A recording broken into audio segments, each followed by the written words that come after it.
Salut, c'est Anzabi, l'écrivain grouilleur. Je suis sur le rond-point Mac pour une interview poétique.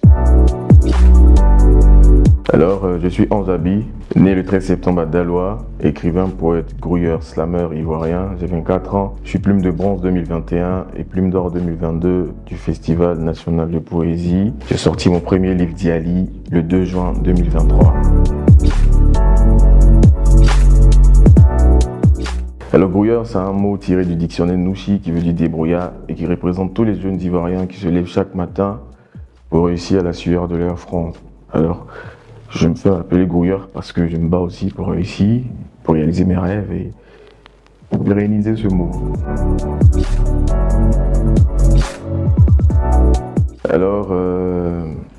Juriste en droit privé de formation, j'ai arrêté les cours en Master 2 il y a 2 ans pour me consacrer à ma passion. Et là, par la grâce de Dieu, j'ai été accepté dans une université en France. Je dois aller poursuivre les études, mais j'hésite un peu entre la passion et ça. Diali est un mot polysémique, issu de plusieurs dialectes africains, mandingue, bété, baoulé, abouré, qui signifie à la fois poète et invitation. Et donc, en un mot, c'est une invitation que le poète fait à tout le monde, au monde entier, à un message d'espoir. Il représente, c'est le socle de mon travail. Le livre commence à partir du titre et il fallait que je trouve un titre attrayant, atypique, unique, voilà. Et puis qui véhicule le message, l'histoire et le personnage du livre, tout ça.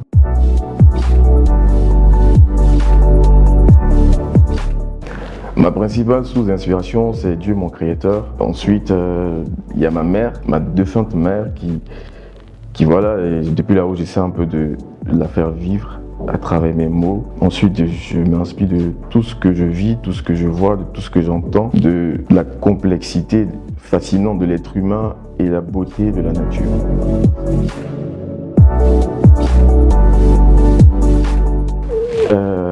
Mon style est marqué par quand même beaucoup de mélancolie. Je me fais appeler le poète mélancolique. Ouais. Donc il y a un poème là-dedans, Mwesta Yarabunda, qui met en avant un peu cette mélancolie qui est pour moi une source d'inspiration. Donc voilà.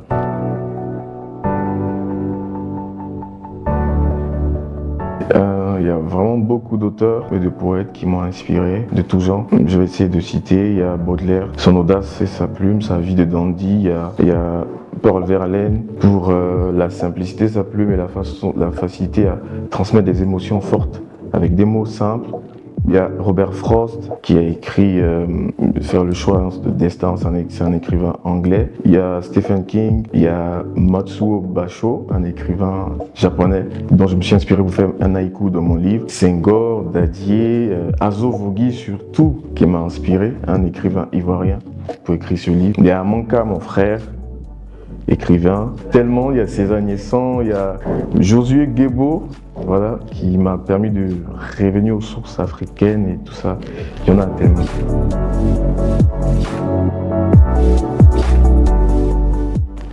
Le livre explore plusieurs thèmes, la solitude, la mort, l'amour, la paix, la guerre, la mélancolie, le destin, la souffrance. Et le message derrière, c'est de rappeler tous les événements que nous vivons en tant qu'être humain, de faire face de la manière la plus positive, parce que ça fait partie de la vie d'un être humain, malheureusement de mourir, de perdre quelqu'un, de tomber amoureux.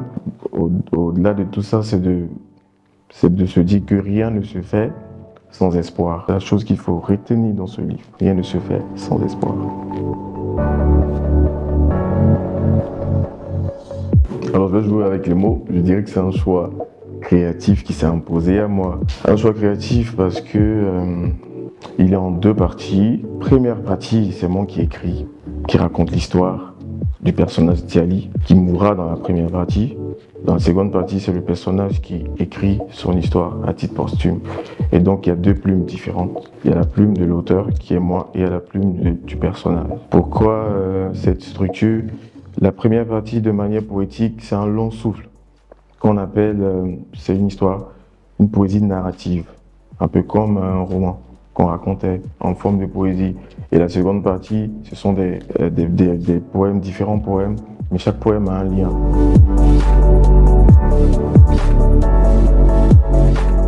Je dirais que c'est un processus instinctivement divin. J'ai eu une idée, des émotions qui me viennent à l'esprit. Ensuite, j'essaie de les transmettre sur du papier avec les mots. Et enfin, ça vient naturellement. Les choix se font naturellement au fil du travail et du temps.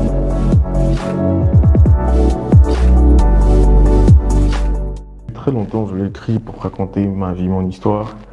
Après ce livre, personnellement, je pense que c'est Dieu qui m'a inspiré, hein, parce que tout ce que j'ai raconté, là, franchement, si on me dit de refaire, je ne suis pas sûr que je vais refaire. Hein. Donc, c'est Dieu, c'est en haut.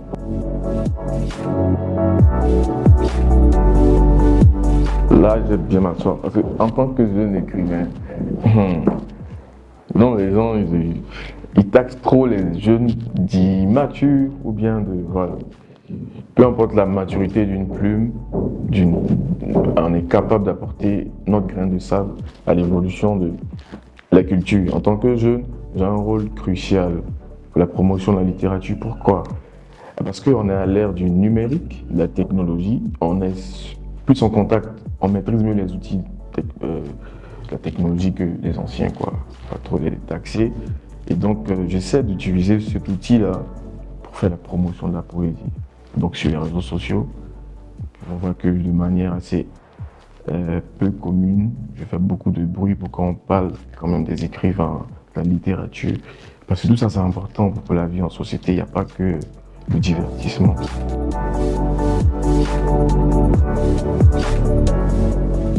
J'ai eu de très beaux retours. J'ai été marqué par celui de Mademoiselle Bénédicte, qui a même fait une fiche de lecture, qui a dit qu'elle était marquée par l'émotion de certains poèmes, aussi par la complexité de ma plume, qu'elle ne comprenait rien un peu, hein, mais qu'elle essayait. Et je pense que c'est aussi ça, la poésie, c'est de suggérer, de permettre tout ça à chacun de se donner une idée, de ne pas être figé. Et donc voilà, elle m'a beaucoup marqué, Bénédicte. Il y a aussi Traoré Laetitia, qui a beaucoup aimé le poème sur l'amour. C'est que beaucoup de femmes vont aimer. Il y a Dorgelès Essi, qui a beaucoup aimé le film de ma mort. Lui, il a vraiment des goûts assez bizarres. Mais moi aussi j'aime, donc voilà.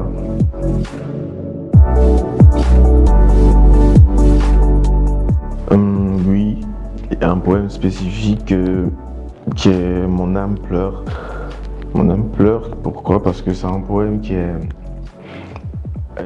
un hommage rendu à ma mère, dans lequel j'essaie de lui montrer mon amour, ensuite mon impuissance face à la maladie qu'il a emportée, et enfin le deuil que j'ai dû faire malgré moi à 13 ans.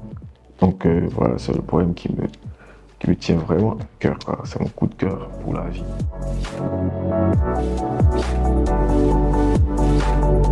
Tout projet de vie est confronté à des difficultés. Et ça n'a pas dérogé à la règle. J'ai vraiment souffert, c'était dur. Non, ça m'a fait souffrir. Hein. Et grouillement, non, j'ai grouillé. J'ai vendu poulet, j'ai travaillé dans les magasins, j'ai vendu dans la rue, tout ça. Parce que pour écrire le livre, je devais remporter un prix, qui est peut-être là. Et en 2021, j'ai échoué. Donc, il fallait recommencer. En 2022, je suis représenté à nouveau. J'ai remporté. Quand j'ai remporté, il fallait écrire, il fallait faire la promotion, il fallait préparer la dédicace. Ça demandait les moyens, il fallait réfléchir, il fallait chercher de l'argent. Bref, c'était pas du jeu.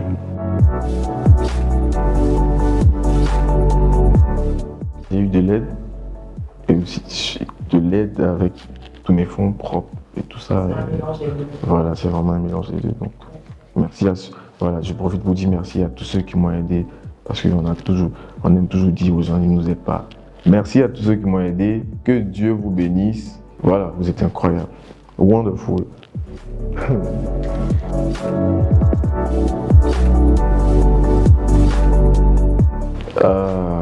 Faut grouiller dur. Pour être sérieux, il faut écrire ce qu'on ressent, il faut être authentique, il faut se libérer du regard des autres. Il ne faut pas avoir peur d'être vulnérable, parce qu'on est des êtres humains, on va tous mourir, donc quelque part on est tous vulnérables. Et donc il faut partager tout ce qu'on vit, et puis il faut être prêt à souffrir, parce que c'est pas du jeu d'écrit, hein, c'est pas du jeu.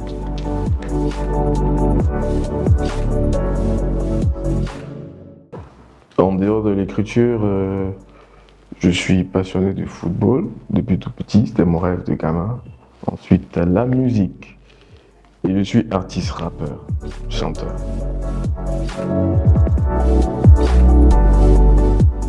Donc, en tant qu'écrivain, je prépare un livre de motivation. Je sais comment j'ai écrit ça pour dire aux gens mon histoire. Que ça a été une expérience humaine difficile, en plus d'être une expérience artistique. Maintenant, je prépare aussi des spectacles en tant que poète, slammer. Et puis, ce qui est de la musique, je dois sortir mon premier album que je prépare depuis 2 ans. Et il y a un son qui doit sortir bientôt pour célébrer tout ça. Donc il y a pas mal de choses et on espère qu'on pourra remporter plein de prix, faire le tour du monde, parler du livre, faire la promotion de la jeunesse ivoirienne.